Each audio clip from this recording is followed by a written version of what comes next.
This episode is brought to you by State Farm. Listening to this podcast instead of doom scrolling? Smart move.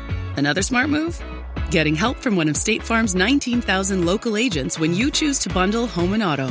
Bundling, just another way to save with the Personal Price Plan. Prices are based on rating plans that vary by state. Coverage options are selected by the customer. Availability, amount of discounts and savings, and eligibility vary by state. Morning decisions. How about a creamy mocha frappuccino drink? Or sweet vanilla? Smooth caramel maybe? Or a white chocolate mocha? Whichever you choose, delicious coffee awaits. Find Starbucks Frappuccino drinks wherever you buy your groceries. Did you know with the Sam's Club app, you're technically in the club, no matter where you are? Like, this is a club. This is also a club. And this is a club. My bad. Come join us. Sam's Club. Put your name on it. Just put your name on it. That's all I say. Be a man or a woman. Put your name on it.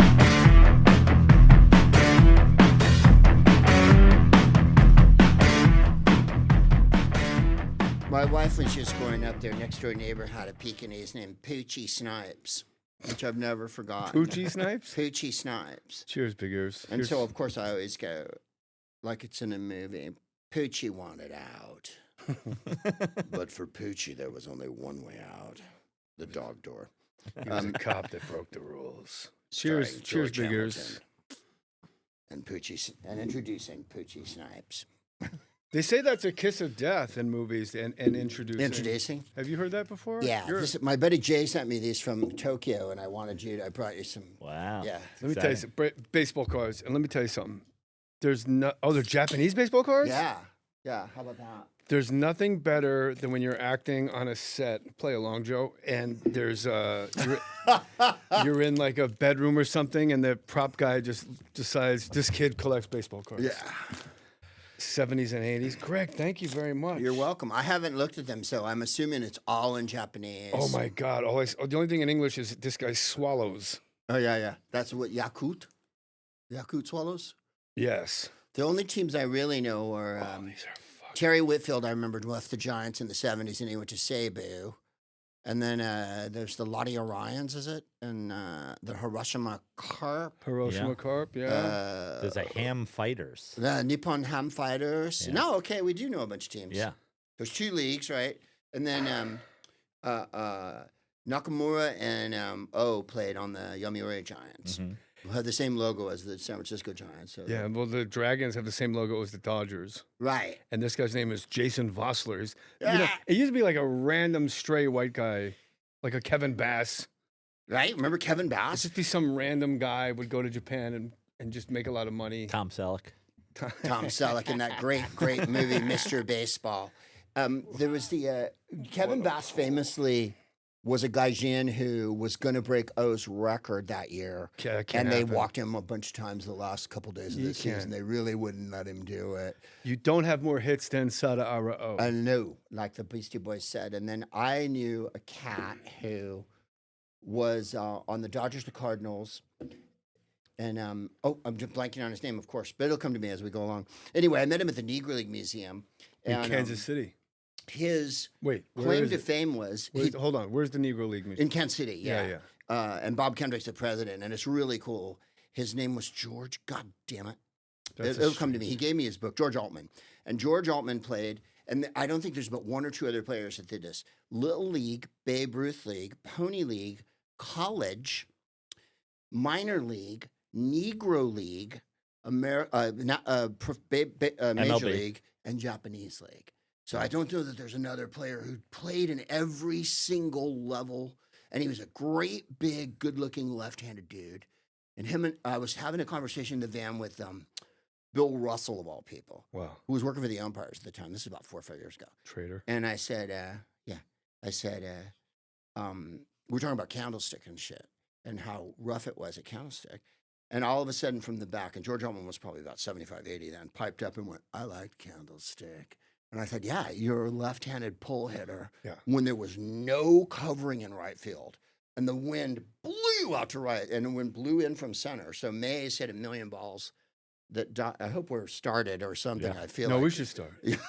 to quote Greg Proops, we really should start. Yeah, we should really start. I used to go to Candlestick a lot with Byron Yee. Yeah, Mr. Yee. And I was blown away by the BART, Bay Area Transit, and the fact that when I went to Oakland A's games, the fact that for $50 I could just park in some guy's driveway. Yeah. And there was a barbecue going. They're like, "You want to do some bench press? We got the weight bench out." Oh, when you parked in the hood at Candlestick, they'd go, "We'll watch your car for a year," and you're like, "Oh, honey, I don't think I should leave my Vega here." Byron Yee and I went to see Pudge Fisk's last game together in Seattle, and Blackjack McDowell was pitching. And I don't think Pudge did anything that day, and I think he ended up playing for the White Sox longer than the Red Sox, right? Like sort of like Seaver didn't play for the Mets as long as he played for blah blah blah. There's the fact that two guys got named Pudge.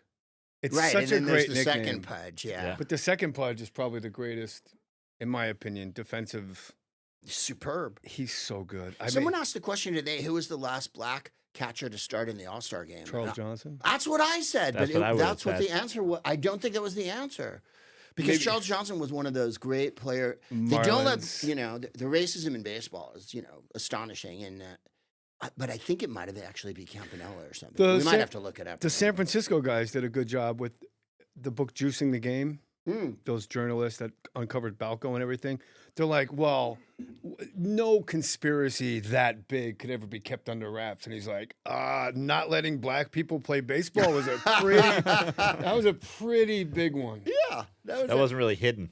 All right. Final question. You're special, kidding, but still. Yeah. Kidding, but still. Do you ever worry? Because you go I was listening to it today and you got balls, Greg Proops. I'm too much of I'm not a people pleaser. I'm a validation addict. I've learned that in recovery. Oh, okay. I like to tell guys. And what is the subtle difference, Jay? Well, you're 4 days off fentanyl. Why don't you make me a list of all the people pleased with you? You're really a validation addict. Yes. And so you'll go out of your way to please people because it makes you feel good. And if you don't like me, I'm not sure how to act. Yeah. I am now. But aren't you ever worried about with politics? Don't you isolate half your audience? But I guess if you're doing it long enough, like Greg Proops, you draw your audience. I'm not sure. I mean, I think about it because you're not the first person to have brought this up about this record, and I call it a record because it's 1958, and I just finished a tour with the Platters. Greg brought business cards, and Blu-rays. Oh, I love business cards. I don't know that you lose half the people. I mean, to be honest, if you're a Nazi, I don't give a shit whether you like my material or not. And two, I've met so many Nazis over the years, and they always find me hilarious, and they want to be my friend. Funny's and funny, right? That's the anomaly of being a fascist. Is like, I think I met Ben Shapiro years ago, and I used to do this thing in Pasadena called Politicon, which was kind of the premise was that the right wingers and left wingers were all going to be together and have this crazy interaction and shit. So I ended up on a panel with Ann Coulter, and I called her an Islamophobe. I didn't call her a whore or anything. I didn't get personal. I'm not that horrible. And I remember the whole thing went really sideways, but people were commenting on YouTube like, "Oh, Greg really tried to use wit and charm to disarm her. Can you fucking believe that?" And I was like, "Isn't that what we're supposed to do?" Like, because I wouldn't insult her, And then she goes, "You keep calling me an Islamophobe." And I went, "But you are." This was several years ago. And people always go, "Oh, you're going to lose half your audience." And I'm always like, to be honest, I don't think the Nazi population of America has ever been above 25%. I'd put it right around there. There's a little lament in me that the fashion sense on the Nazis got wasted on the Nazis. Right? Oh, the my World War God, II they Nazis looked fantastic. Right? Like I used to do a joke. I go, They look like they're in the cramps. Right. I go, what was it? I think John Oliver did this joke too, but I did it as well. So But he did it at 5 times the speed. Right, and I did. Right, I didn't take a long time hashing over it. Was that Hitler wrote his own book? Right, which is the difference between him and Quiet Piggy. And also said The Nazis didn't wear a red tie that hung down to their balls and shit. They wore Hugo Boss, and they looked fuck off. Like, you know, But every tailored. Yeah. Every part of it, like the long coats, the leather coats, the winter gear, the summer gear, the African gear, the cars, the tanks. Right, the The campaign haircuts. hats, Yeah. The the haircuts. SS hats, the Gestapo hat. I mean, they were wardrobe to death, you know. What do they say? What would they say now? They served face. Yeah, they served. They served. They ate those Imperial Eagles. So He brought back the Imperial Eagle the other day. I don't know if you saw that. I piece did of see shit that. he clapped up in front of the fucking What White House. am I missing here? What's it? All Nazis almost every country uses the eagle, right? There's a few, like France uses a cock or whatever, and England uses a lion, but almost every country uses an eagle. And Russia would do the weird czarist double eagle, where the eagles are looking in opposite directions. In America, if you look at our money, there's an enormous eagle clasping to a thing of arrows. Yeah, Right, and his which is head's turned very Roman Empire, right? And his head's turned away from the arrows in peacetime, right, turns towards the arrows in wartime. right. The Romans, always the Imperial Eagle, and you've seen Yeah. enough Roman movies. It was a big deal to them. Every unit had an eagle. If the eagle got taken by the enemy, that was a real humiliating thing. You had to go get the eagle back and all that. There's whole books and everything written about it. But so that's why we're still on the eagle, right? And the Americans really went with the Roman. Fucking, Yeah. you know, What did Trump do? the giant. Well, he threw one up the other day at the White House, but it's absolutely the Romans didn't just invent. Well, like, hold on, imperial- like a projection on a wall? no, or no, an gold. actual physical gold. Like it looks a lot like a Nazi pin. It no, looks no. exactly like the ones that I Nazis kinda, wore. you know. one of those like flat ass Indiana eagles, yeah, like Jones. this, yeah, Yeah. very much. Yeah. Behind that wall is the Ark of the Covenant. Yeah, and a melting Nazi dude. Mm. We hope. The best roast joke I think I've ever heard was Jim Norton said Brian Posehn's face looks like he just opened the Ark of the Covenant. There was one from years ago. Warren Thomas had one that was at I can't remember where it was, like a roast or something, and he said, "This guy's career is so awful. I haven't seen this many bad pilots since 9/11." I love a good roast. I love roast. I've Greg. never done one. I did one that was the opposite once. It was called like the boast rattle or something, where instead you heaped praise on people, which turned out to be really funny at the end of the day. Mind you, I was drinking pretty hard then, so maybe I just Can I thought it get was another funnier. vodka than flavored vodka drink. I've Yeah. listened to more episodes of Smartest Man in the World than every other episode I've listened to combined. Well, thank you. Every drive across country, it was like, I know how I'm going to kill all of this time. Yeah, a I'm gonna 7.5 hour episode. Yeah, incredible. Kudos to you, sir. Thank you, Betty. I want to tell you what happened to me today. I went to the Yes, doctor's please. office, just check up, giving blood, the old pee-pee sample and all that. Guy in the waiting room, reading a fucking newspaper, and I just couldn't take my eyes off. I love it. Old guy. An LA Times? LA Times sports page, and I just stared at him like, I gotta know this guy. I was like, where did he get this? Yeah. Where did he get this futuristic document? Yeah. He might as well come out to the town square. Was and he say, reading Jim Murray? Oh, no man is an island, but Kareem gave it a shot. Yeah. Arnold Palmer is so square he's divisible by 2. You don't know Jim Murray? Jim Murray was a legendary writer here in Los Angeles forever and ever. He only passed away about, what, 10? About. He had like the second page on every LA Times Yeah. sports, and he just never ran out. He was so, no man is an island, but Kareem gave it a shot. Yeah. This guy had a newspaper, and I was thinking, holy smokes, like, where did you get it? Can I have that when you're done? Yeah. I didn't realize how much I missed reading a sports page. And Wasn't it the best? Yes. I hate looking at my phone for scores. Can't do it. And like yesterday, I was trying to look up the World Cup and shit, and like, I don't know. See, I grew up in the Bay Area, and they called it the Sporting Green. So I was just going to ask you, what the fuck does that mean? the Chronicle was white, and then the sports section was Oh. green every day. Not all of it. No, but the Part of it outer was green. pages were green. So they called it the Green. And we had a lot of great columnists in the old days. Ray Ratto and C.W. Nevius and Bruce Jenkins and all these guys. Very athletic, Ray Fredo. Right. The Chronicle's problem was the sports page and the sports columnists were better than almost everyone else that wrote for the paper. Like San the Jose level Mercury of writing News, at the too. sports page was astonishing. San Jose Mercury News, the Team Kawakamis, like Right. they were phenomenal writers. Yeah.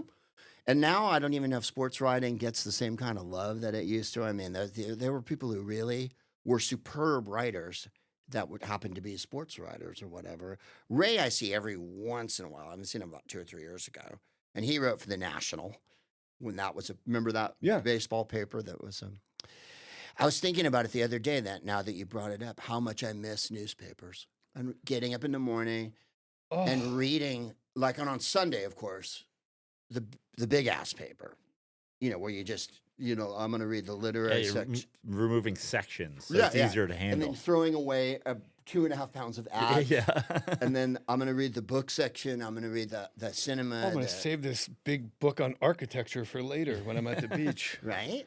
And like Home when I lived design. in London in the 90s, of course, England still has loads of newspapers, but in those days it was, there was 15 newspapers, right? And every level. In right? England? Yeah. Every level from the Times, the Guardian, blah. And then there'd be like, People or whatever, or, fighting for Britain, the mastheads. I remember when Slobodan Milosevic was taken in by the UN forces, they wrote, "Gotcha, Slobo," right? Like this super tabloidy, But on Sunday morning, I would walk to the newsagent from my flat in London where my wife and I lived and buy all the fucking Sunday papers and a little pint of milk, and smoke a bone on the way back. And then we would just read papers for hours and hours, right? These guys don't know. Because the Sunday Times in London had a fashion section that was this big, a literary section that was this big, that reviewed every book, an art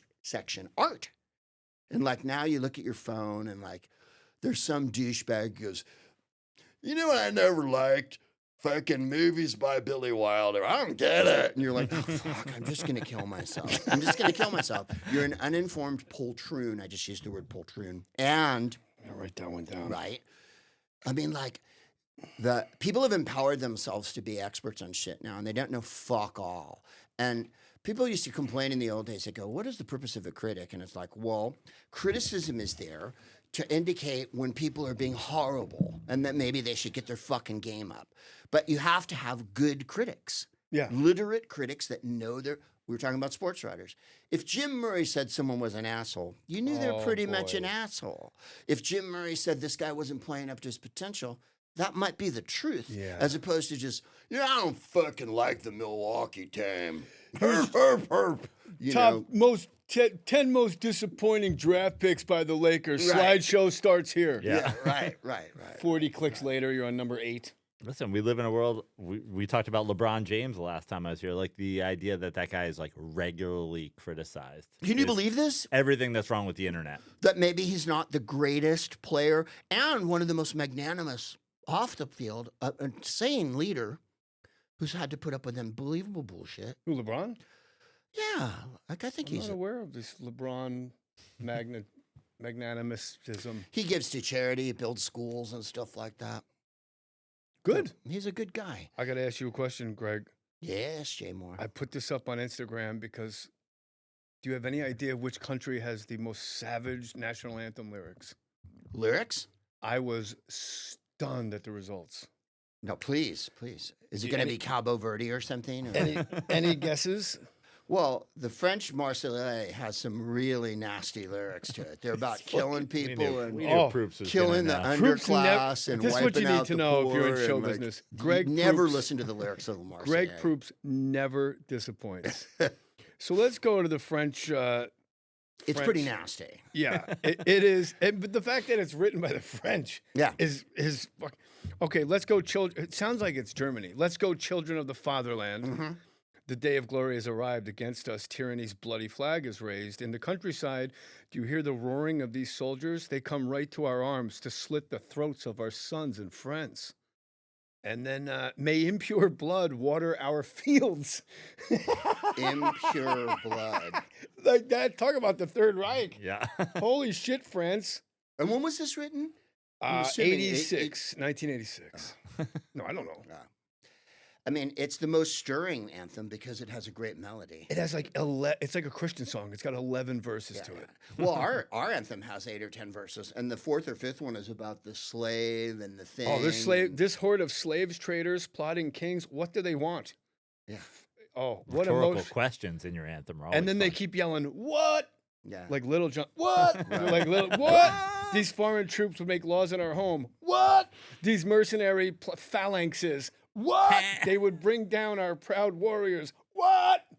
Unbelievable. But The then lyrics are pretty nasty. I was stunned. Somebody put France first comment up, and I looked it up, and I just wrote "game over," and I didn't even check. But then our friend Colin, what's your name again? Colin here. Kyle, as George Carlin would say, Kyle, and Tucker, and he says Algeria.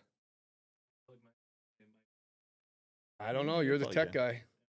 Oh my God, this never happens on Just shout. Maybe one of ours will pick it up. This never happens on Rogan. My mic's not working, but Algeria has a pretty awesome. Here, come over here. Oh, you can't do both. I can't check your. No. So Algeria's is pretty bad. It's a pretty awesome. Awesome. Oh, there It it says is. they Thank named you. France. Thank you, Joe. They named France? Oh, they have Oh, they to because, drop name France. Yeah. Well, they fought a gigantic war. against Gigantic. them for a million years. Yeah. For Hold on. I got to write down that you said they drop named them. Yeah.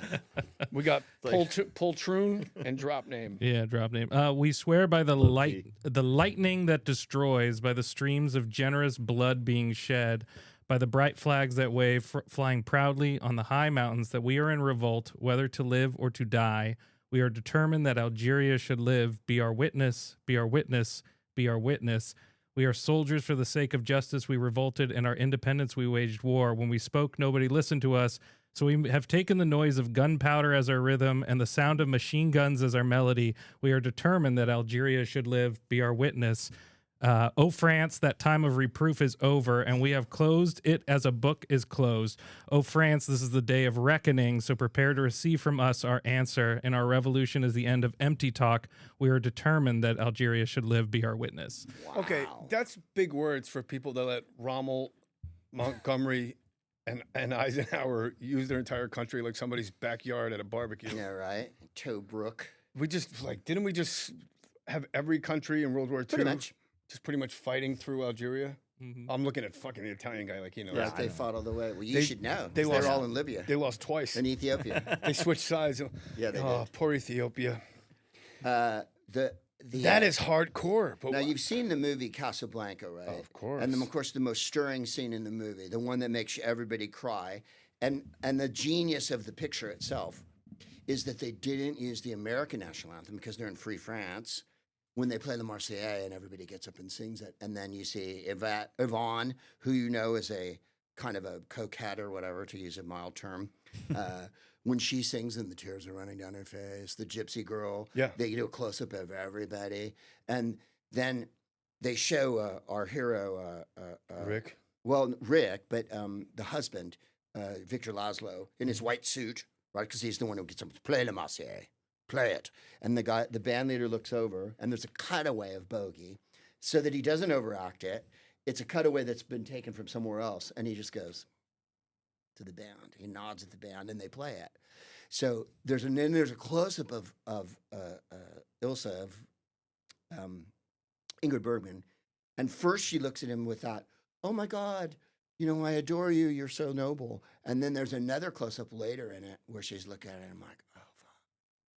And that's my favorite shot in the movie because it's a look like we're all going to be killed. We're all going to die. Yeah, because you, Mr. Victor Laszlo, can't stop getting up in a room full of Nazis and fucking singing La Marseillaise with like thumbing your nose He's at them. so brave, right? Do you have any idea what we're talking about? Yes, it's Yeah, all yeah. possible. Because I don't know. You don't know much. She says, "Be careful," or Low-key. whatever, or "Don't go to the meeting," and he goes, "What are we to do?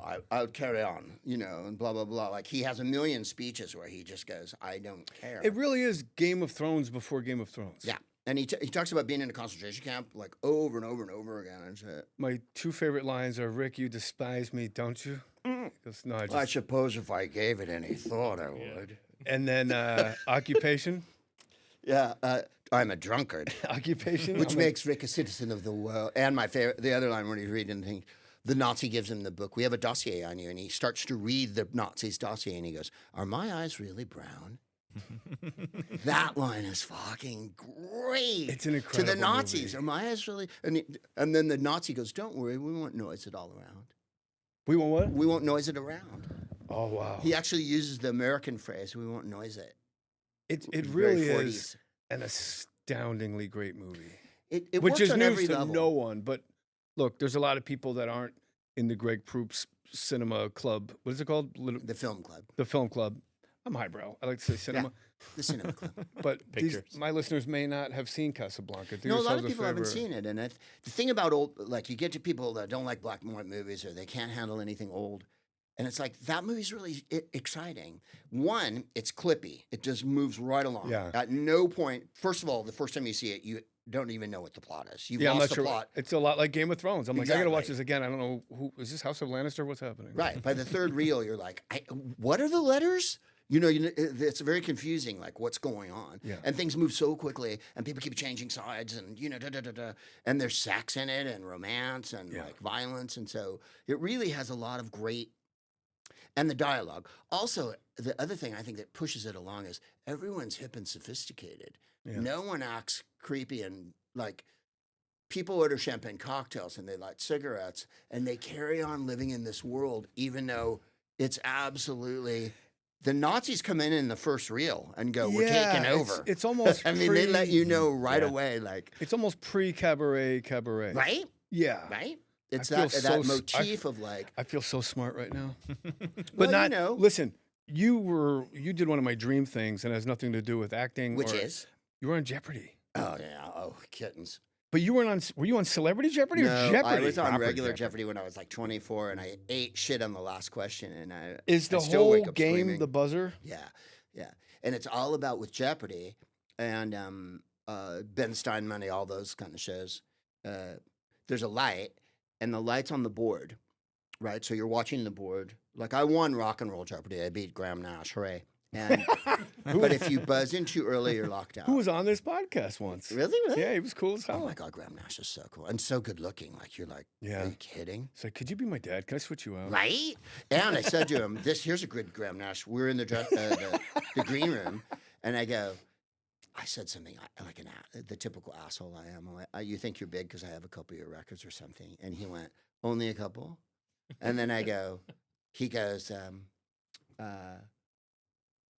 I saw Bill Haley and the Comets at the Sheffield Town Hall in 1958. And I go, bullshit. He goes, swear to God, it changed my life. And Graham Nash reached into his wallet and pulled out a laminated ticket that said he grew up in Sheffield in the north of England.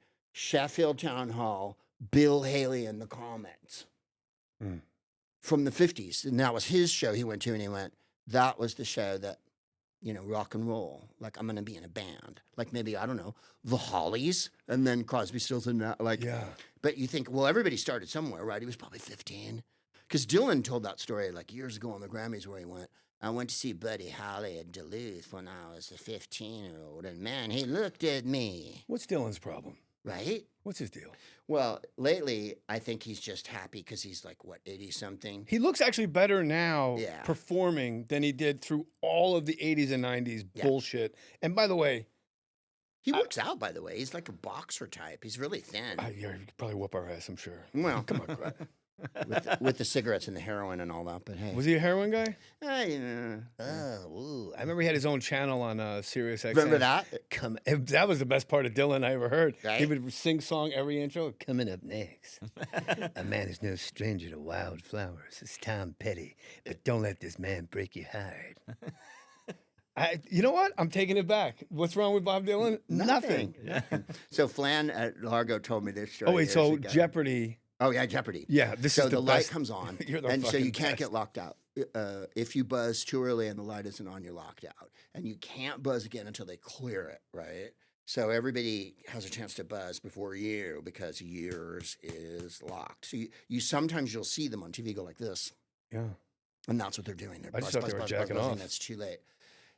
On those shows, it's the very last syllable they say. So they'll go, in 1818, Mary Shelley wrote the novel Frankenstein and da-da-da, ba. And at that moment, that's when the light fucking comes on, and that's when you can buzz. So we used to have an argument whether, I swear to you, whether this is faster than this, whether your forefinger. I think my right forefinger is faster than either of my thumbs, and I only. So there's a game you play on a long bus ride in wrestling practice, and that's you get the coach's stopwatch, Right. and you do the 2 hits, and see you can come up to like 0.6 seconds. Yeah, see how fast you can do it. I think 0.6 was the record on my bus. Right. So, but that was Yeah. with the palm of your hand. Right. With thumbs, you weren't close. Yeah. What do you think it is? Well, I think when you're doing a stopwatch, it's like that. But this, when I played College Bowl. I don't know if you remember that show when we were little kids. It was on. I remember TV. from the young ones. Yeah, the young ones. That was called University Challenge. I love you. So we played it. This is '79. It was on syndicated radio show at that point. The guy who'd invented it, his son had taken it over because College Bowl was a show in the '50s on telly. And then early in the '60s, and they split the screen. So when you saw the contestants, they didn't sit on either side. They split the screen so that they would put you on top of each other. You know that picture. Yeah. And that one you could buzz in anywhere, and that's where I learned to play on the games because then you would wait for the pivotal word, which would be who, which one, what, whatever, blah blah blah. And my two greatest answers were you see if you can buzz in when I buzzed in. In 1956, Don Larson pitched the only no-hitter in World Series history, and that's where I buzzed. New York Yankees? Yogi Berra? Brooklyn Dodgers. Against them. It's either for who caught So it. those were my first two answers in That's my good. mind, and I went through them in a nanosecond and said Brooklyn Dodgers. My first answer was Yankees, and then I thought, no, he's on the Yankees. They won't ask that. Second answer was who caught the game, which was Yogi Berra. Berra. And then the third one said, it has to be. Who did he beat? Because they said, pitch the only no-hitter. So they're not asking about, although, of course, I thought of those two answers first, which is hilarious. For some So reason, in your mind, and yeah. of course, this all happened in a synapse, firing. But that's where comics are the best. Yeah. And I went, Brooklyn Dodgers. And they go, this is in those two. In 1956, Don Larson pitched the only World Series and pitched the only no-hitter in Proops, San Francisco. Because they said your name and the team you're on. And I went, Brooklyn Dodgers. And everybody went, what? And I was like, dude, there's only one answer to that question. Wow, you were faster than me. That's very good syntax. See, but fires. you were allowed to answer in the middle of a question on that one. And what was the other Jeopardy question? and all the other ones, Rock and Roll Jeopardy, this, that, the light comes on. And so they make you wait. So they could play Jeopardy twice as fast if they let you buzz in anywhere, but they don't. You have to hear the entirety of the question. And the question I chewed it on was, besides... Yeah, let's hear it. These two people have to sign a bill for it to become law. You can use initials. And it was, I think, VP and... Wait, say that again. I was writing something. Besides the president, these two people have to sign a bill for it to become law. I don't know. And you could use initials, and that was the clue. And it was Speaker and VP. And I think I said something idiotic like Speaker Pro Tem or something. Fuck, marry, kill. Wayne Brady, Ryan Stiles, Drew Carey.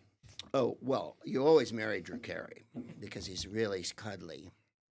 Okay. Quite rich. And quite rich. I wrote Drew this morning. Drew and I are in constant contact. And we send each other stupid shit every day. I think he's in Seattle this week. So you know what he wrote me this morning? Well, you got to finish. Since we're all, Fuck, marry, kill. Since we're here. Wayne Brady, Ryan Stiles, Drew He Carey. goes, I get up this morning and I pick up my phone and he wrote, fucking Terry Henry is sitting next to me at my table. Who is? From the footy. Thierry Henry. Thierry Henry. What do you get? What? The French player. He's hosting. He's one of the experts on the World Cup with. Oh, Bex He's the and, Barkley of the Zlatan. World Cup show. Yeah. but No he's- rings? Go ahead. Yeah. So he wrote. That was the first thing Drew wrote me because we went to the World Cup together in 2006 because Drew did this thing for Discovery Channel or some fucking thing. Anyway, I glommed onto it, and the reason he picked me was because I was the only person who knew anything about soccer, Footy. because I lived in England. Yeah. And so when you live in England, it's not a matter of it's like there's nothing else. You know what I mean? Like you're going to watch football and you're going to learn about it because It is their obsession. Yeah, there's cricket and shit like that and rugby, but who gives a fuck? Like footy every Sunday, right, is the big match. And then on the Saturday, they would show what's the Liga, the Italian League. So that was a big sexy show, was the Italian League Saturday show. Yeah, let's go. And then when you'd be in a taxi, the fucking cabbie would have it on, right? They'd have the match on. Always, always, always. And the other thing that I liked in England when living there in the 90s was Wimbledon this time of year. Everybody had Wimbledon on the radio, not on their telly. So if you opened your back doors, you would hear Wimbledon. And if you'd walk by windows, you'd hear, and here goes Martinez. That's how they pronounce Conchita Martinez. Martinez goes back to the baseline. Here's Graf. Oh, beautifully struck. Do they True not have to love. whisper because they're radio commentators, do you No, think? they were pretty excited about it. But I remember thinking, you don't think of tennis as a radio sport. Yeah. For me, it's No. always baseball. Baseball. The best. But then when you listen to footy on the radio, you're kind of like, oh, you can follow it. But they say the players' names. That's how you know who they're passing to, right? So they, Alonso, Javi Alonso, Cancan, Pepe, does the goal, beautiful ball. Cannon back is how to place it on the square. You know, He's a cat. He's an absolute cat in a man's body. yeah. What was it? Jeff Davis's favorite when Holland beat France a couple years ago. It's a Dutch oven out here, and the French are toast. They think of what they're going to say. British, I can't stand watching the American announcers announce footy because they go, well, they almost made that one. It's like, it's not that kind of game. It's a long, flowy, a bunch of shit happens that doesn't work. I remember You've watched being- football and it just doesn't, it doesn't require constant screaming. I remember being fucking White Walker Amtrak stoned in a hotel room in New York. I was at the St. Regis. Yeah. And the World Cup was on many years ago. And I was so fucking high. Yeah. And I just, it's like it sucked me into the television. Mm-hmm. And it was like this long marathon dance. And I was like, just alone in a hotel room going, oh, okay, I get it. Yeah. I get it. But you didn't finish Fuck, Marry, Kill. Oh, it takes it. Wayne Brady, well, I don't Ryan want to kill Stiles. either of them, but Well, I mean, that's the game. I'm going to say kill Ryan because I work with him all the time. Yeah, fuck Ryan. And then I guess I'm going to fuck Wayne Brady. You but got I mean, to. I think he's up for it now. You're on Third He Rock. said he was polyamorous, so There you go. Did he really? yeah, I believe so. Isn't polyamory just a way to say we're good-looking swingers? Pretty much. I mean, what was I almost quoted Woody Allen. Can we quote Woody Allen on your show? I Let's quote almost had him Other on the Predators. show. I almost had him on the show. Have you? Almost had him. Oh. He went to Bill Maher instead. His great joke from the old days was being bisexual doubles your chances for a date on Saturday night. Which the great thing about being bisexual. The Dennis Miller joke, he goes, at some point, these selfish motherfuckers have to pick a side and come off the fence. You were on Third Rock from the Sun. Do you believe in aliens?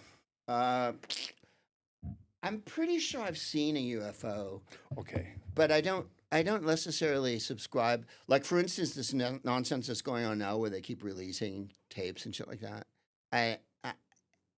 I don't believe anything this government does. No. So the idea that they're like, hey, there's alien, like this loop, Every this, time the Epstein files comes up, there's an Yeah. alien. spot. Exactly. Yeah. this lot and the way they've rolled this out, no.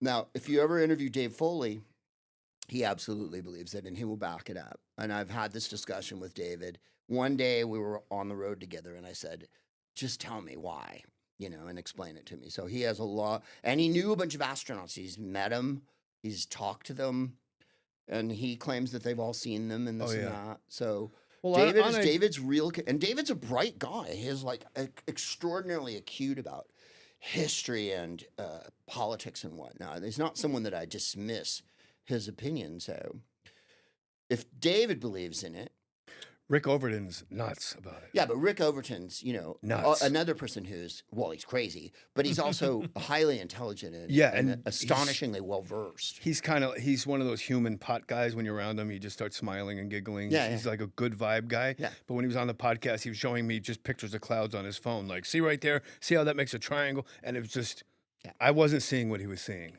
Where I was like kind of embarrassed. He can get a little theoretical, I would say. And I mean, who doesn't love him? I love him. He's adorable. He used to say to me, we would get stoned together, and he'd go, do you realize we're the poets, man?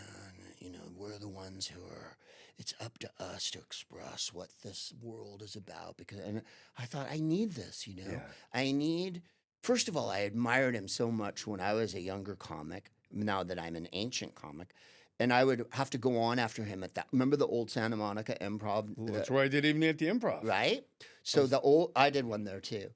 I love that room. Oh, I did an MTV. No, that was at the Mayfair, the one they closed because of the earthquake. Because of your set. Yeah, because of my set. Poor John Pinette was on that show with me. Oh. And I love John Pinette. And John was wearing this horrible safari outfit. And I was a hipster with like my skull shirt or whatever. This is the 90s. And I go, so what, you're going to wear that on the show? Oh. You know, just being a dick. Yeah. And John, he crumbled, right? Yeah. And I had to fucking, you know, I was just kidding, and I had to dance and sing and boost him back up. Because John was really a sweetheart. And I was like, oh, you're wearing that tonight for the thing? You realize we're taping, right? And he was Piggy from Lord of the Flies. Yeah, he so was. And I felt so terrible because any other comic, I'm from San Francisco. We were used to fucking, you know, rough don't camaraderie. Get me started. Rough camaraderie. Like, yes. Hey, great set. Are you going to do it again tonight? Or are you going to steal another person? You know, blah, blah, blah. I came up with Bill Burr and Patrice O'Neill. They fucking took you apart all the time. Right. Just vicious, you know. But that was how you play. And it's like, okay, I get it. It's my love language. Yeah. The alien thing, do you believe in them? Well, I think it's impossible with a universe that's massive and continues to unfold into bigger massiveness that we're the only heartbeats and central nervous systems. That I believe. But lately, this is weird, coinciding with my own dive into Christianity, I'm like, I think we're the aliens. I think we're the seeds. We're the, Jesus comes down from somewhere. It's like this mystical thing. He moves water and heaven and earth and goes, yeah, they can kill me. It's fine. And then you pray, you look up. It's like he's up there at the right hand of the Father. I think like we're all sort of aliens. And did you grow up Catholic? I grew up just very lazy Presbyterian. Nothing was forced lazy on Presbyterian. Yeah, that's the name of your new album. Yeah, thank you. I need a European title. Lazy Presbyterian. I learned overseas. It's a good cocktail too. Yeah, it's my Give me two of favorite those. because it has that lemon slice or whatever, or not.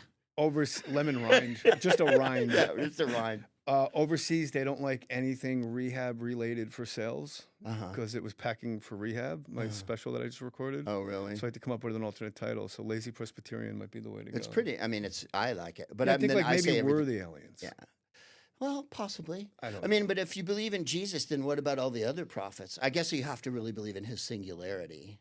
Yeah, but all the other prophets, all the other prophetical writing, like Islam specifically shouts out Jesus.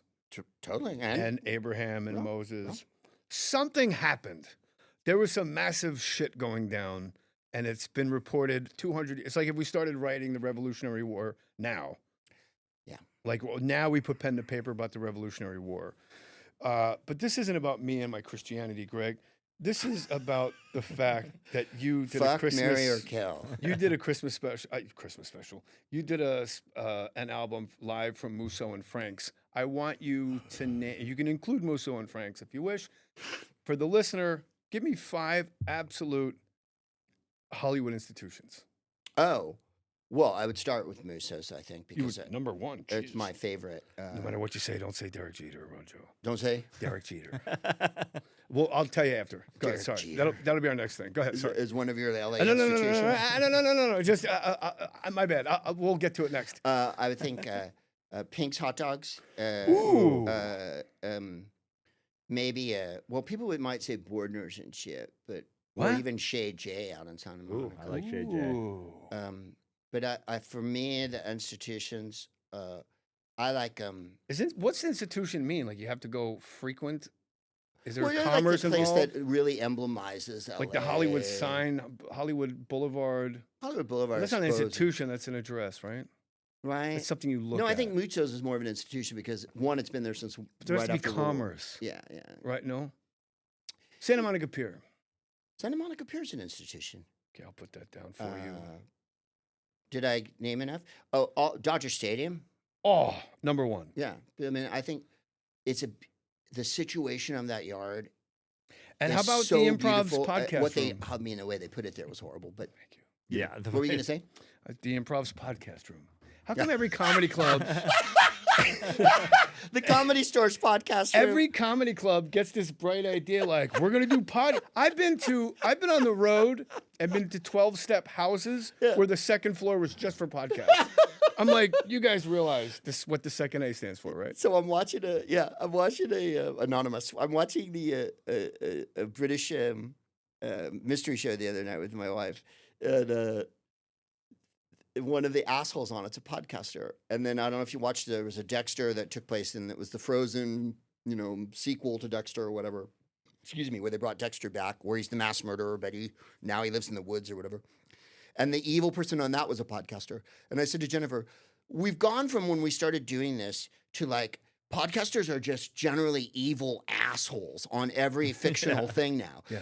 The podcaster character would be like, Jay Mohr, let's talk a little bit about your troubles. Like they're always these they've replaced what used to be journalists in movies and TV shows, where the guy would be the annoying journalist and stick a mic in your Kolchak, face. the Night Stalker, that kind of fucking journalist. So happy I've got another question. Well, we already got to you. No, wait a minute. Now it's podcasters. Jay Mohr, you had a lot of trouble. What was that like? Like they're always like, you're like, what? There's always some punny name, right? And then the podcast is always about murder.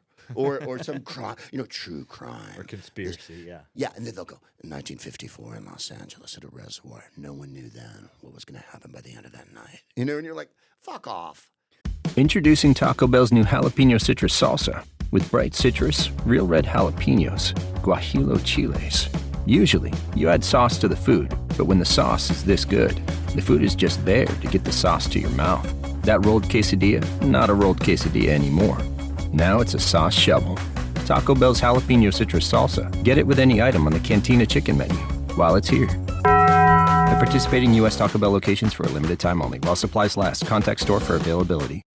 Everyone knows that unexplainable it factor, that smile that lights up a room, that wow. Well, it doesn't happen by itself. There's chemistry behind the charisma. Colgate Optic White Pro Series toothpaste removes 15 years of deep-set stains when you brush twice daily for 2 weeks. How? The clinically proven formula is powered by Colgate's hydrogen peroxide complex. It works at the molecular level to gently dissolve stains deep within the enamel where your brush can't reach. It's proof that daily routine can be remarkable. That's the science of wow. Colgate Optic White.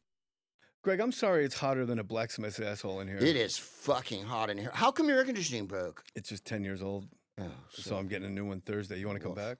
Jay Mohr, how come your air conditioning broke? Isn't it a setup for murder and incest? It's a setup for murder and incest. Okay, so I asked, Joe and I do a sports podcast, and after the Knicks won the title, I said, give me your top 5 living New York athletes of all time. That are alive now? Oh, and that's where Derek Jeter comes in. I had Derek Jeter 1, Mariano Rivera 2. I had Lawrence Taylor, Jalen Brunson, Mark Messier. That's a really good. He had the same list, but instead of Derek Jeter, he had Eli Manning.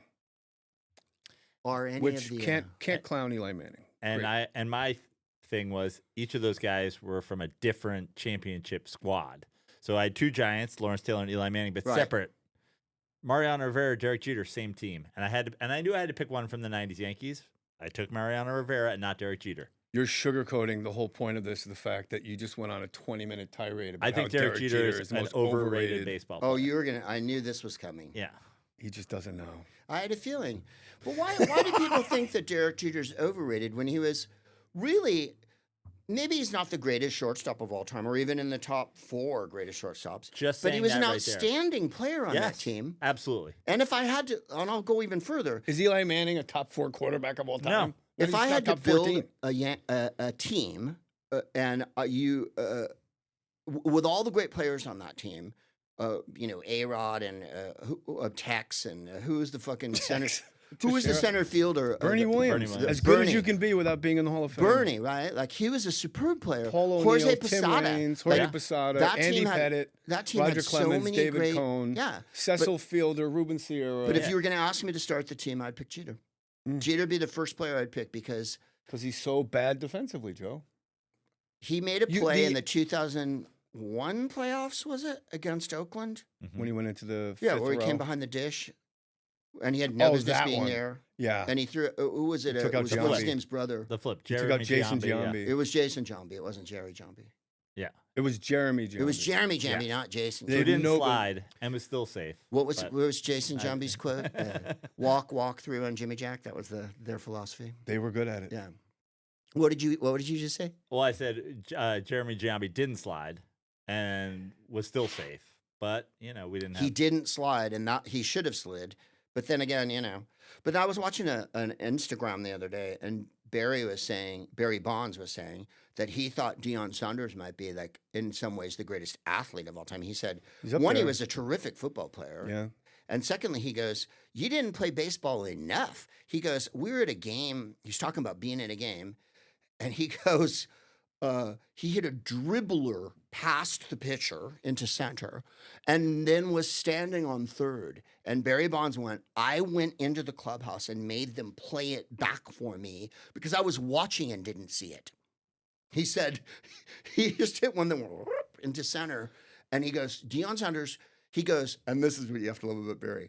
He goes, as good a base runner as I was, of course, with his 500 steals, he goes, he's like the Bill Maher Deion of Sanders athletics. cut the fucking bases like no one I've ever seen. He's the Bill Maher of athletics. Right?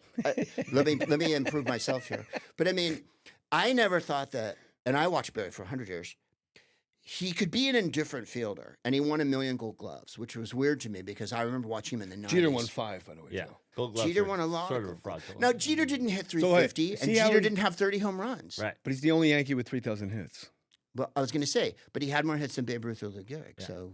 Listen, here's the thing. Derek Jeter, great player. Yeah, he was. But you started off your sentence by saying maybe he wasn't the greatest shortstop of all time. And I would say that the common baseball fan who is not as versed in the game as you or I would say Derek Jeter is the greatest shortstop of all time. So you starting You could argue it. He has 5 rings. Yep. Yeah. And I would say 5 rings? That's what makes him overrated. Is everybody? I think if He's you walk, not overrated. I think if you walk He's down, underrated. He's I like think if you- it's like saying the same way the Beatles are underrated. I think if you walk down Venice Beach today and you asked 1,000 people, who's a better baseball player, Ricky Henderson or Derek Jeter? Well, first of all, Ricky Henderson's the greatest baseball player to I was ever going live. to say, there's another But one. what there, I'm but saying, Ricky- 90% of people would say Derek Jeter, and it's Ricky by a mile.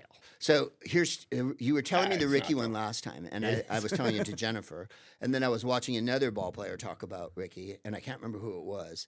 And he said when he played with him, Olerud, of course, said that the story's true. Yeah. It's absolutely Say, man, true. you played with a helmet on your head. Ricky Yeah. played last year with a dude with a helmet on his head. It was me, Ricky, it was me. Olerud looked like C-3PO. Yeah, there was this player said when they were in the clubhouse and stuff, he just played cards. But then Will Clark had a story the other day. He goes, we played him all the time in spring. And he goes, the question was put to Will, who was your favorite person to have down at the bag, right? And he goes, Ricky. And he goes, we're at a spring training game, and Ricky's on first. And he goes, McGuire and Canseco are up next, right? Or Canseco, McGuire. He goes, so La Russa's got him holding, He's like, I want to, see they want to, I need to see them hit, like stay on first. And he goes, I could tell Ricky's fucking jumping up and down to steal and shit. And Will Clark goes, and I'm egging him on. He goes, come on, Rick, fucking go down there, baby. Like they, he goes, finally I can see he snaps and goes, Ricky gone to Will Clark. And Will Clark goes, I signal the pitcher and they pitch out, safe. Ricky gone. Safe. And he goes, Ricky gets up from second and looks back at me and goes, I told you, Will, Ricky gone. Ricky gone. He goes, this is a spring training game. But he couldn't stay on first. Come on, we're playing, it's spring. Yeah. And it's like, Ricky, he goes, he was so head up about fucking going. Born in the back of a speeding Cadillac. Did he steal third at all? Yeah, to break the record. Yeah. He broke the record at third. He broke the record at third. And then held the base up. I said to him, I know why you didn't break the record until you could steal third. He goes, why? I go, because that's where the cameras are. And he goes, yeah. And that's right when the publicist goes, okay, we're done. He goes, no. Yeah. Like, this guy gets me. Like, he had to look right into the camera. Like, if you're saying Derek Jeter's not the greatest, Ricky, there's definitely an argument that he's the greatest player of all time. I would say that. But let me put this to you to go obverse on the Jeter thing. He has 5 rings, right? Mm-hmm. Joe DiMaggio has how many rings? 7? Yeah. 9? 7? Is he the greatest center fielder of all time? I mean, No. one, he played before black people, so that is definitely mitigating. But two, okay, say for that era, let's just say pre. There's no way Joe DiMaggio was better than like Andrew Jones. Yogi has Offensively. the most rings of all time. So, but, and, right, Yogi because and he an has MVP. all those teams. But like DiMaggio, I had a chat once, and he was pretty drunk. But now I blanked on his name. This Week in Baseball. Mel. Joe Garagiola. Yeah, Mel Allen. No. So I was at an event in San Francisco. Chris Jenner. And I went over to him, and I was with my friend Brian, and I go, oh, fuck, Mel Allen's here. So I walk over, and I go, hey, man. And he was pretty juiced. How about that? Yeah. How? It was the middle of the day, and he was fairly hammered. And I said, who's the greatest player to him? And he went, Joe DiMaggio. And I go, why not Willie Mays or whatever? And he goes, listen, when Joe DiMaggio was out there, you just thought you knew you could win. And I thought, well, you were the Yankees announcer for that whole period from the late 30s to like 50, 51 or whatever. Even what was Ted Williams said? I always wanted to be better than the other guy, and the other guy was always DiMaggio. Yeah.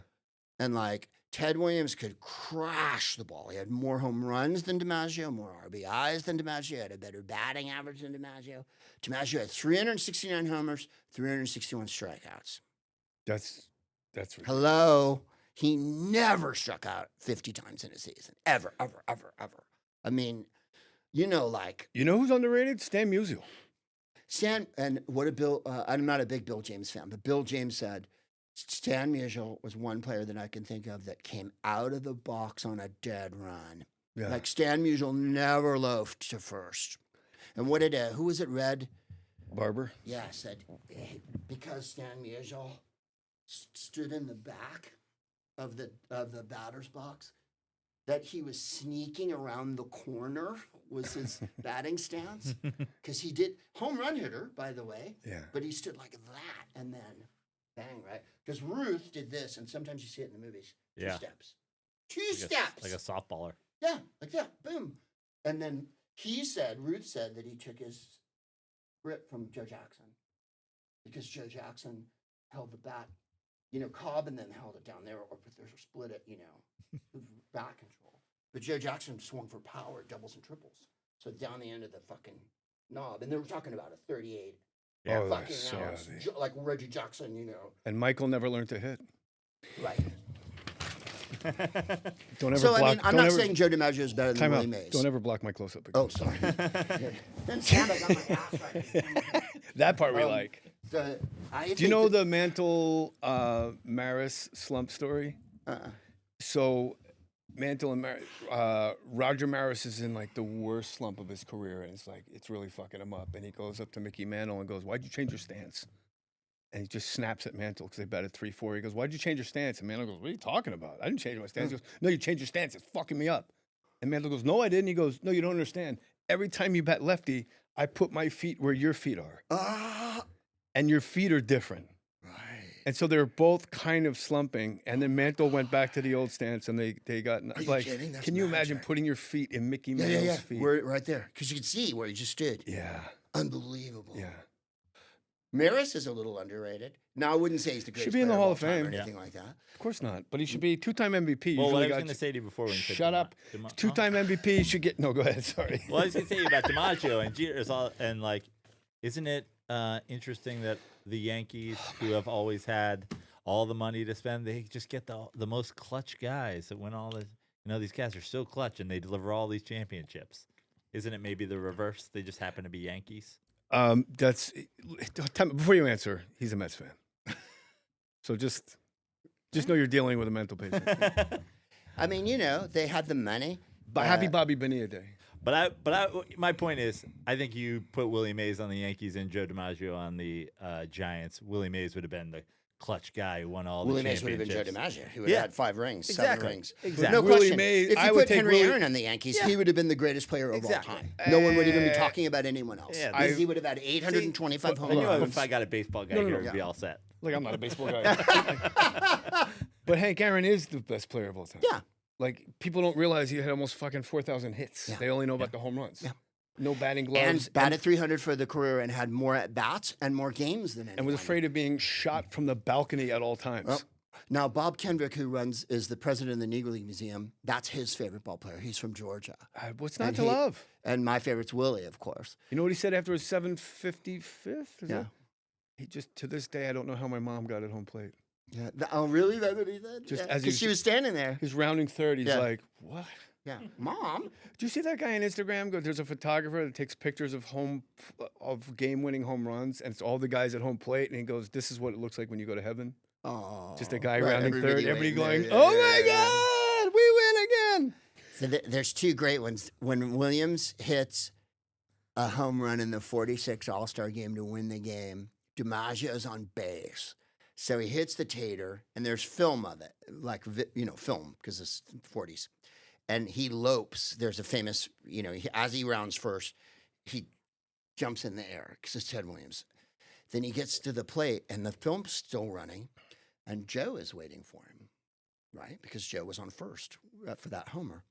And Joe goes like this, because it's the 40s. And Ted grabs him and spins him. If you ever, look it up on YouTube. He spins Joe DiMaggio like that. And nobody touched Joe DiMaggio. Nobody got near him. There's so many famous stories of, he didn't even yelling, I can't remember which rook it is, gets on the team. Keller or somebody, and is mad about a strike call and takes the bats and fucking throws them on the field. And DiMaggio won't even get up from where he's sitting on the bench and goes, kid, we don't throw bats, we hit home runs. And then someone said to him, how come you try so hard every day? And he went, because Joe DiMaggio had no sense of humor. There might be someone here who hasn't seen me play. I mean, that's how he approached.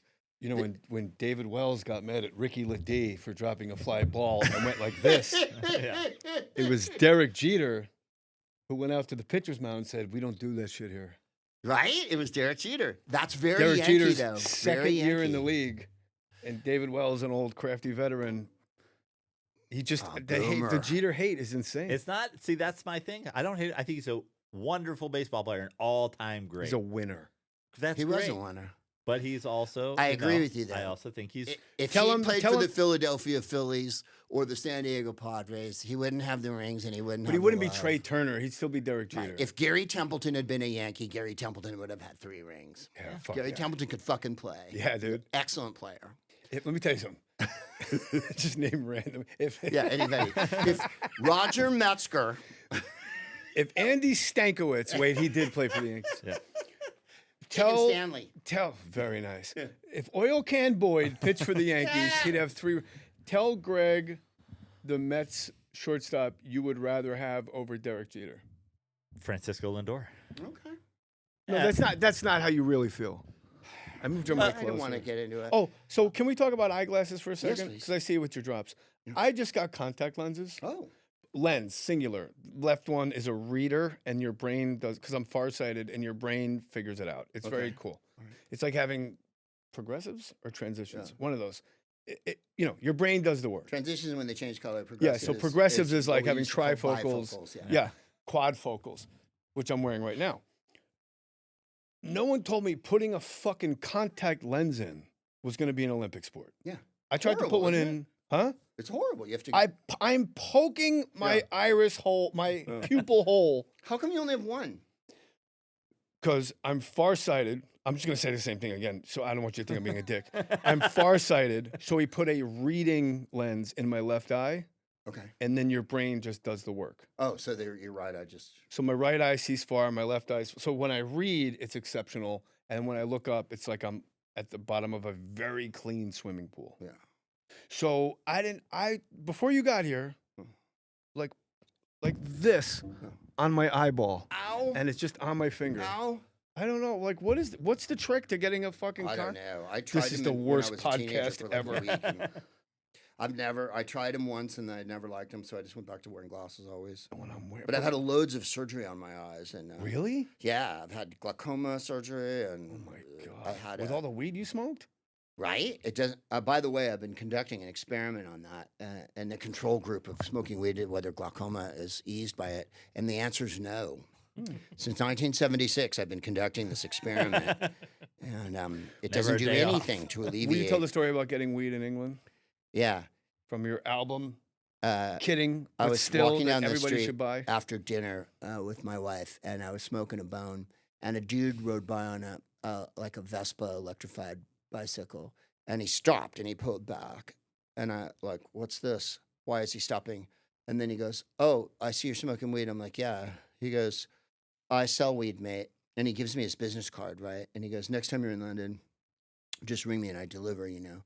And Jennifer's like, "Are you out of your mind?" Right? And I go, "Hey, I can't help it if I'm cool." And people are like stopping on the street to sell me weed and shit. Oh, that's right. There's a bunch of weed stories on the last. Because the one that she can't believe is we're in New Zealand, and I didn't have my weed because I left it in Australia, and I didn't want to get arrested. So I talked to some comics, and one of them goes, "Yeah, there's this guy. He's got weed." So we went to a bar in Wellington, and I went into the men's room stall with him like it was 1983. And I was Michael J. Fox in the movie Bright Lights, Big City. And Oh, jeez. Oh, God. Oh, jeez. yeah. Like I'm Kiefer Sutherland. I know you got some Colombian marching powder in here, man. Oh, come on, man. Come on, dude. And he sold me a bag of weed, and I came back, and my wife goes, "Where did you get that weed?" And I go, "One of the guys sold it to me." She goes, "You're buying weed in a foreign country? We're going to get fucking." I go, "He had a business card." And I still do have the business card from the guy in Hawaii. Was his name Tim? Yeah, Tim. Guy had a satchel, an enormous satchel, like Kevin Costner in The Postman, you know, like a big fucking, you know. And he came backstage, and he goes... from Dirt World. Yeah, from Dirt World. He goes, "Hey, man, like, you like weed?" I'm like, "Yeah." He goes, "You can take as many as you want." And he opens it up. Because he was a fan. Right. And it was thousands of perfectly rolled joints, and not little ones, bombers. And This I is went, in England or New Zealand? Huh? This is Hawaii. Oh, This is Jesus Maui. Christ, that wasn't even close. This was the Maui. I think I say it on the album. It was it was called the first annual comedy festival, and I told the promoter, "It's not annual yet." Next year, it's the first annual. Right. Next year's second, Yeah. and then that one's because you see, when you've done one, annual means every. We're just letting the people know it's going to be around for a while. Mind you, this is Hawaii, where people are like, Oh my "What?" God. Like I always used to say, if you know 3 verbs, you could be the governor there. You know, like so. Somebody, what'd you say? Somebody removed all your vowels. Yeah. Or all your consonants. Yeah, I took Oh. And so he gave. I still have his card, by the way. It's in my garage, and it was laminated. His card was laminated. It just said Tim and his phone number on it. And I took a handful of them. There's a happier part to that story. There was an English couple that came to my podcast, and I was doing the podcast there. And you've listened to this episode, I'm sure, because you've listened to them all. And it was at the bar in Maui, and Where the guy got kicked out. Was the lady got kicked the out? lady. So before the show, I go over to the bar, and I'm getting a cocktail. And you're not allowed to drink on stage in Hawaii. It's like Arizona. Remember, in Arizona, you can't have a fucking drink on stage. You have to. So they put my booze in a coffee cup, right? So I was like Gleason up there. Whoa, yeah. Well, aloha. So I go to the bar, and there's this chick at the bar, and she goes, and you've met these women a million times. "You better be fucking funny tonight, man. Yeah. Better say something Sleeveless shirt. fucking funny." And I go, Armband tattoo. yeah. And I'm like, And her nose is way too wide. "Oh, right." And I go, and the clothes and the hair. I go, "I shall endeavor, you know. Let me assure you." You what? Yeah, She's that already confused. I will give it my most ardent, pursuit of laughter tonight, and on your behalf, madam. And she fucking, "You better be fucking funny." So now we're 20 minutes into the show, and I hear an insane commotion from the bar, like clunk, clank, clink, and I look over, and she's in a fracas. And Hawaii, all the bouncers are enormous Samoans, right? Like they're all 325-pound, they all look gigantic guys. And they pick her up limb by limb, and I've never seen this before. So she's like Peter O'Toole, they've got her in Lord Jim. They've got her, like I think the frog march, is that the word? But I mean, one guy's got one arm. So there's 4 Samoans, and they've got her. And as she is being carried from the room, and the whole audience is watching this now because it's going right in front of us like a terrible slow motion car accident. Fuck you, man. I'm from Hawaii. I was born in a cane field, right? I was born in a cane field. Yeah.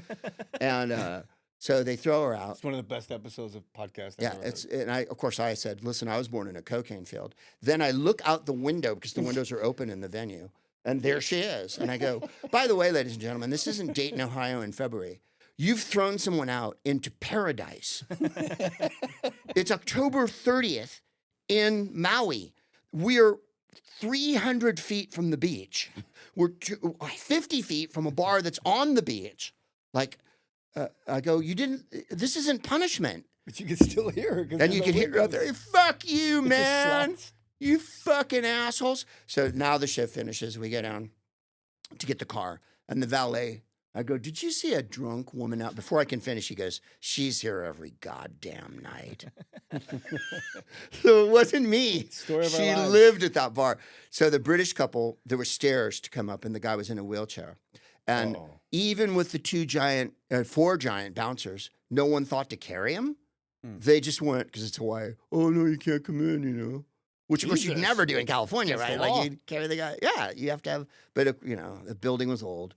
It all burned down, by the way. This is in Lahaina, horribly.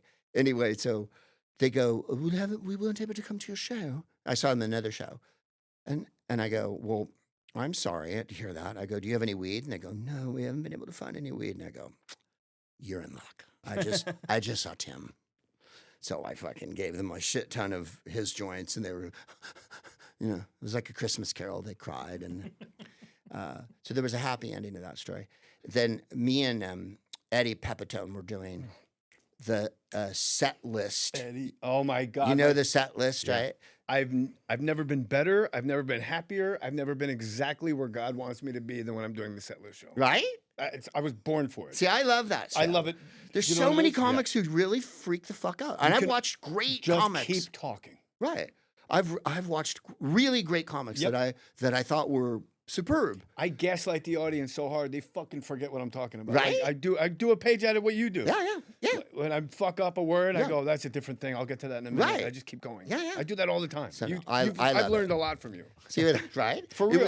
That show I love. And Ricky Overton, he's someone who the set list was made for him, because all they do, to explain to the audience, it's a show where the premise is you get up and they have, either cards or a prompter or whatever. You put on the wall. They put it on the wall, yeah. Like it'll say Mohr Stories, except say it's O-R-E. And that's your premise for that joke, whatever. And then the next one says vegetable people. And then the next one says terminal sun. My first one was, are the deaf conning us?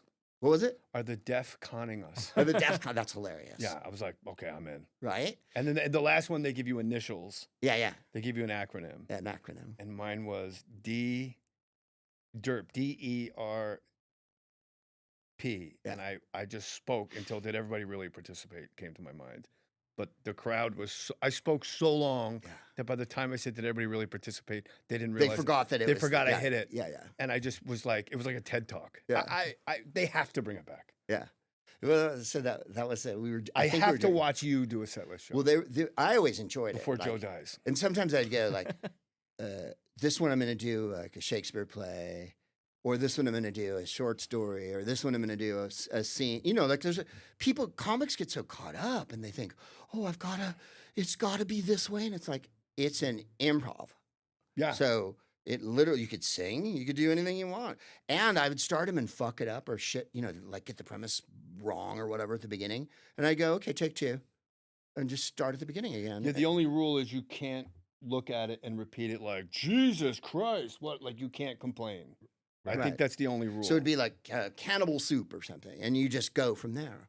So, but everybody would get caught up in their head. Like comics would get caught up in their head and be like, but I don't have material for that. And it's like, that's the point of this. Oh, it's the best. The exercise is, so, if you get one thing like I said, you could do a sketch, you could do all these different things. or monologue, whatever. The hard part is the 3 minutes that you're talking, knowing it's going to come up. Yeah. So I just went up and said, as we talked about last week, I believe it was page 14, if you want to open your textbooks. Yeah. And I really just did a Greg Proops impression. Right. And they go, but the crowd will go with it because it's they know what the premise is. Oh. It's the comics who get freaked out. I'm fucking hyped right now thinking about right. And the audiences really root for you, which is something that journalists never, ever understand. And people who don't understand comedy don't understand it at all. No matter how terrible you are as a comic, they really want you to be funny. They really do. They're not, no one goes to a comedy show and goes, man, I hope this guy sucks so I can rank his ass. Yeah. They're like, this guy's terrible. Why did we come? Their life caves in. And they know what we're doing. When you're watching someone that sucks, you know how you feel. So that's how they feel, you know. Unless it's my opener, then I find it then beyond entertaining. Right, then you fly on the wings of a dove. I tell them before they go up, if I don't know them, I go, listen, you're going to do great, but if you bomb, just so you know, it's going to be even better. Yeah. Then I will look so good. Then my first 5 minutes is how you stink. Right. So Eddie and I were in this horrible venue. It was the Hard Rock. I don't think it's there anymore.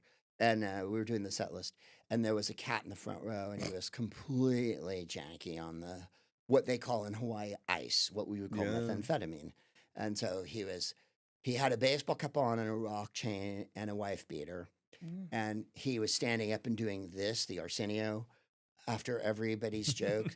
Finally, I turned to Eddie and I go, oh, great, we've got the bus and truck company of Breaking Bad. So finally, he's been in, he's heckled enough and jumped up enough and overreacted to everything enough. And Eddie, Eddie's up there. Another thing, and it's like death. It's like death came in on a sandwich and God shit a sandwich out that's full of death, as usual. Fantastic, Yes. And this guy gets up and goes, wah, wah, wah. Now overcomes the giant bouncer. And the guy goes, fuck you, man, I'm Hawaiian. Right, which is, I guess, the last redoubt of every heckler. Like, you can't arrest me, I'm Roman. Right, I'm Roman. Unhand me, I am Saul on my way to Tarsus, and you cannot. Right? I will not be hung. No executions of Romans. Take him out of town and do it. Yeah. So that was the end of that. But and I remember Eddie was like, "Oh, this fucking gig." But I did it in London, and I was at the Soho Theatre, and I went backstage to wash my hands, and there was no there was no soap or towels.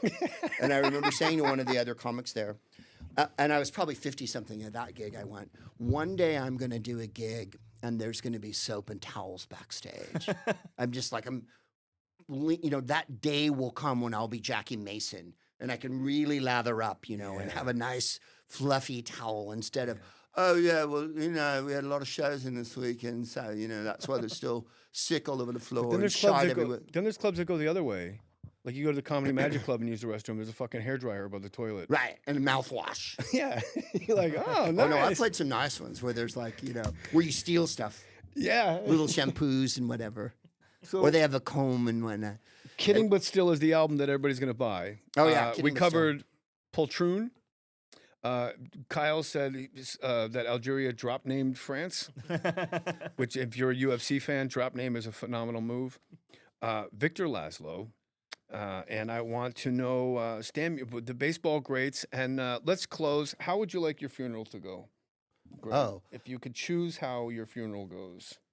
Well, I would have people get up and do jokes. I think as I've been to a couple comedy funerals, and I really remember them.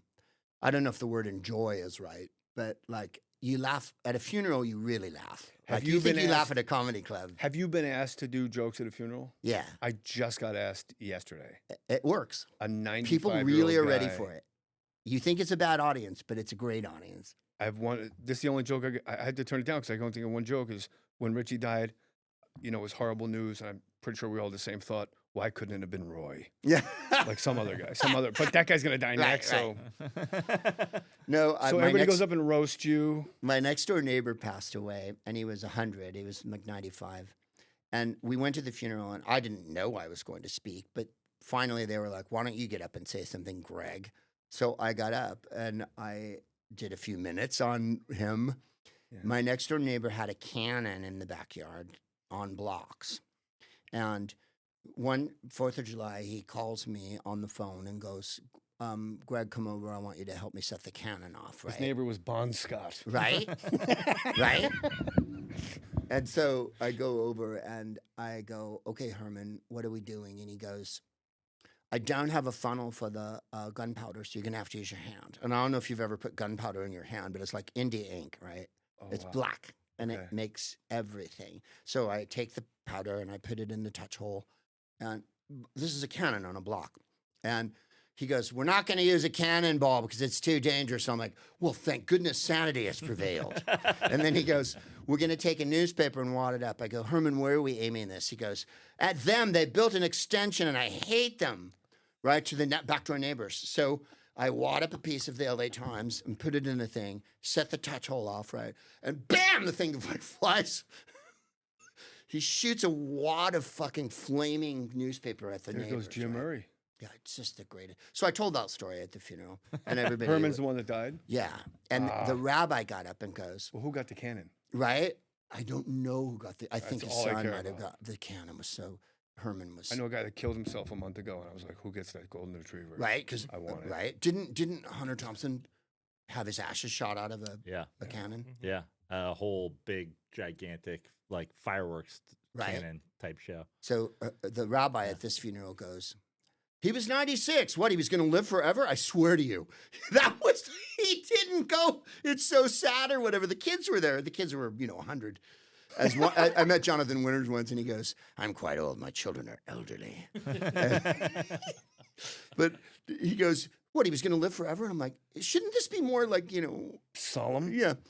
So I'd like that. And then Jose Simon's funeral in San Francisco. And Jose Simon was a longtime comic. And he used to run Comedy Day in the old days, that one in Golden Gate Park and all that. And when I was 22, this is 44 years ago, I was 22. And I said to him, Jose, can I be in Comedy Day this year? And Jose said, no, Greg, you cannot. And I'll tell you why. Because you have not paid your dues. Because I was a kid. So then, of course, I did it and blah, blah, blah. And then I knew Jose for years and years. And he was a very nice person and also had every vice, let's just say. And so Bob Sarlott, you know Bob Sarlott, the comedian? Bob Sarlott talks like this. He used to be the announcer for the 49ers. Now coming in at right tackle. I never knew that. Mano Tupioso. He really was? At Candlestick Park. Huh. He was the PA announcer for the Niners. And a wonderful guy and very funny. From bombing on Letterman. Yeah, he was good buddies with Letterman because he did the breakfast show. Remember when Letterman had a breakfast show? Early, yeah. Yeah, before the nighttime show, he had a daytime. Yeah. Anyway, Bob really talks like this. Jay Mohr, wow. Like he has a fantastic sort of radio, So Jose's on stage, quite dead, and his casket's open, so you can see him. His silver hair, he's laying there. The priest gets up. This is at a Greek Orthodox church in San Francisco. Jesus. And I've been out with Debbie Durst and her partner, Michael, and we've been out getting high and, bracing ourselves for the funeral. So we come in, and there he is on stage. The priest gets up and goes, when you die, you're guaranteed to see your loved ones in the afterworld, right? And gives this big fire and brimstone thing, and everyone's like this now. And it's a room full of comedians. I mean, there's maybe 150 comedians in this room, right? All San Francisco. And would anyone like to get up and say something about Jose? Bob Sarlott goes, I will. Runs up on stage. He's like 6'4" with the giant glasses and the hair. And he goes, well, I'm sorry, Jose's dead. Now I'll never get that $700 he owes me. And the fucking place explodes. Yeah. And then he does Jose's act for about 5 minutes, which we all remembered. My name is Jose Simon. Joe Simon when I'm looking for work, right? Like, I can think of no worse thing than somebody doing my act at my funeral. Right? Ooh. And then I was at Jim Samuel's funeral in 82, and Marty Cohen, of all people, an old-time comedian, he got up and did a bunch of... But those funerals I remember being really... They're great. And apparently they'd had a dinner the night before, and all the comics... One of the comics said to me, you should have been there, Greg, because people were fighting for fucking stage time. This is the guy's memorial dinner. So they had a memorial dinner, and people were like, I need to get up and do fight, like, when am I up? What's the joke about Rich Voss all the time? Who books that memorial dinner? Who's booking that? Is that a Phil Salmon gig? What did Tim Conway at Harvey Korman's funeral? Tim Conway got up at Harvey Korman's funeral and stood there and went like this. And everybody was like, what's happening? And he went, I'm sorry, I thought this was a callback. And that is the fucking... Because him and Harvey Korman were besties and worked together a long time. And it was like, that is fucking funny. I saw Mickey Rooney at Buddy Hackett's funeral, and he was decrepit, old, like shitting his pants, doddering, had a nurse help him to his seat. And I guess he had to leave early or something. So he gets up. They're about 15 rows back, and she starts helping him towards the casket, or it's Jewish, so I don't know remember if there's a casket or not. Yeah.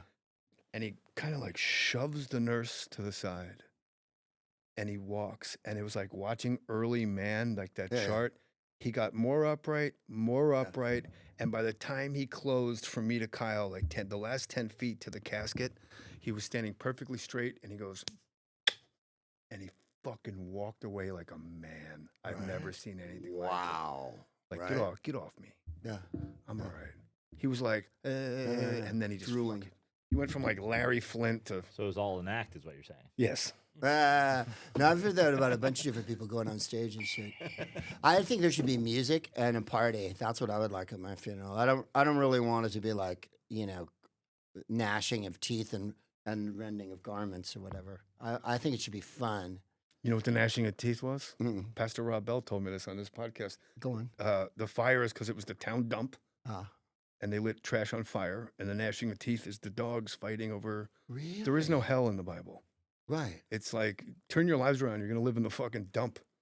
Wow, that's what the gnashing of teeth is. Yeah, dogs would fight the over... The rending of garments, wow. Yeah.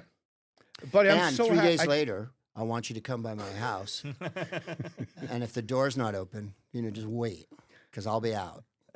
Mary's going to be out there waiting for me. It better not be. Jennifer will fucking put a shocker on her. Which one's waiting for him? Mary Magdalene? I don't remember. It's outside the tomb? There's a couple. No, there's a few. That's right, there's a few. There's a few chicks. And the stone moves, right? But that's the the stone's thing. moved, and he comes out, and he's like, hey, and she's like, but I love the studies of it, like when guys break it down, like the reason the women have the message is because nobody listened to women. Yeah. So he gave it to the worst possible messenger. Right. Like, no, Derek Jeter should hear him about Jesus, unless it's Jesus. Well, I mean, shortstop. There's no like record, like, you know, there's no, you know, there's no like, oh my God, here's Jesus, watch, that proves he was alive or whatever. No, but certainly we didn't own much. It's kind of his thing, right? In Roman history, within a few years of him dying, well, first of all, Nero, right? When Rome burned, Nero blamed it on the Christians, and that's only. What, 50 AD? It's only maybe 20 years after he supposedly died. So already he was famous. Already they were a group called the Christians. Already they knew the Roman Empire. Yeah, he was a radical. He was in the Ramones. This is 300 years before they became a Christian empire. He was the Ramones. Yeah.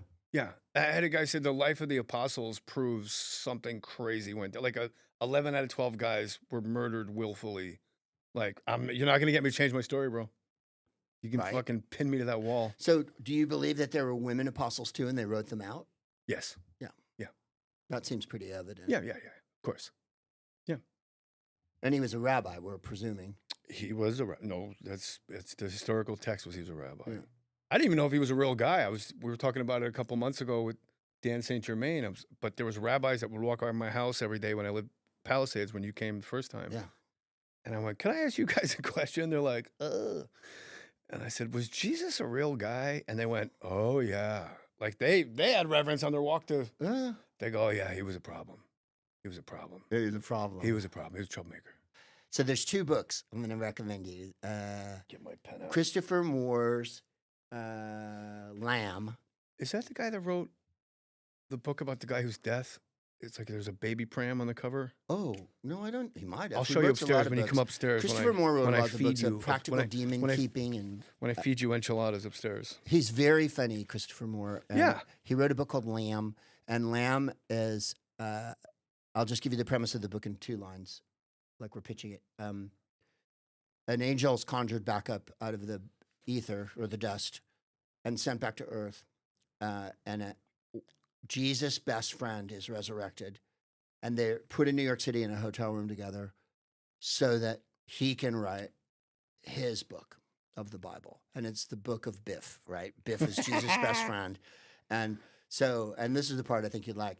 He talks about when they're little kids, and he goes, they're sitting around, and there's James, Jesus' brother, and James is crushing a lizard with a rock, and Jesus is sitting there. They're the kids, and Jesus puts it in his mouth, and the lizard's alive again. And then he crushes the lizard again, and Jesus puts it in his mouth. And then he talks about Mary and how good looking she was, and how everyone had a crush on her and all that. And it fills in the years, right? The whole premise of the book is why don't we know anything about Jesus till he started preaching? Right? Teenage Jesus. Yeah. You're not my real dad. And it's very funny, and he goes to all these different places and learns all these different religions, but it's all very historical. Christopher Moore Lamb. What's the other one? King Jesus by Robert Graves. With the premise of that one is that he's royalty, and that Mary was chosen, and like they weren't. It was an arranged marriage. Yeah, because obviously Joseph isn't the dad, and all that clearly. And then there's another one called The Master and Margarita by Mikhail Bulgakov. And the opening of the book, it's a Russian book written in the 40s. Where Mick Jagger, Marianne Faithfull was in a play on the West End in 1966. And the book hadn't been published in 20 years. And it published finally. It's called The Master and Margarita. And it was given to her, and she gave a copy to Mick Jagger. The devil comes to Moscow, and he has a retinue of people, including a cat that talks, which is fantastic in the book. It's like magical realism. And he wrote Sympathy for the Devil after he read the book. But in the book, the devil is shoddy. It's a little down at heels. Like his retinue's they don't have that much money, and they're not that great. But the opening story is two guys are sitting on a bench, and one guy says Jesus didn't exist. And here comes the devil, and he sits down next to them, and he goes, I couldn't help overhear what you guys were talking about. And I want to tell you something. He existed. And they go, how do you know? And he's like, listen, this is a long story. And the opening chapter is the trial from his point of view of when they bring him in front of Pilate and everything that happened. Wow. And so this is fascinating. Pilate's got a headache. And he's like, Pilate was in a tough spot. He's like, oh, fuck. And they go, the magician's here, We brought him, the guy who's doing magic and shit. And he's like, oh, fuck, I don't want to deal with this. It's a Jewish problem. Yeah. And he goes, can't they deal with it? It's a Jew thing. And they're like, they've come to you. They need you to do it. You're procurator. And he kept saying, like, bro, this is a Jew issue. Yeah. So Jesus gets up This in sounds front like a of him. Jew problem. Right. Not a me problem. Right. Jesus gets up in front of him and says something smart-assy. And one of the Roman guards fucking, bam! Yeah. And goes, you don't call him by his name, he's hegemon, right? You call him by his title and shit. And so there's dialogue between Jesus and Pilate, and Pilate goes, okay, magician, you're good. I'll give you that, but you're really fucking up my world here, and I need to. So that's the jumping off point for the book. And he even still gave me out, but he was going to lose this. Well, we really should start the podcast. We do have to start. I've taken too long now, and I've gone off on. You want an enchilada? You want to come up and have some food? I'll have a little bit, but I should probably get home and feed Jennifer. I'm going to make tacos. I remember I made the mistake of saying Jen. It's Jennifer. Isn't it great? We got the girl. A friend of mine said, you got the girl. I go, yeah. And he goes, no, as a consciousness. Yeah. Mind-boggling. Your whole life, you're chasing it. You got the girl. Right? And we got winners. Yeah. And I was thinking about it today. Every guy in this room has a fucking winner. Really? Of a That's wife. good to hear. It's so good. Because I was listening to some song today, and it was about how sad I am, and I can't get it. Kyle's polyamorous. Right? Yeah. Are you? No. Because you should meet Wayne Brady, because he... And and I thought, I'm so far past those songs now. I don't... Yeah. I'm not like all hurt over love. Yeah, but they had their purpose. Of course they do. Walking around Manhattan with my Manhattan stoned with my Walkman. Just, everybody hurts. All right, let's get out of here. Go buy Greg's album or else. Jay Mohr's my uncle.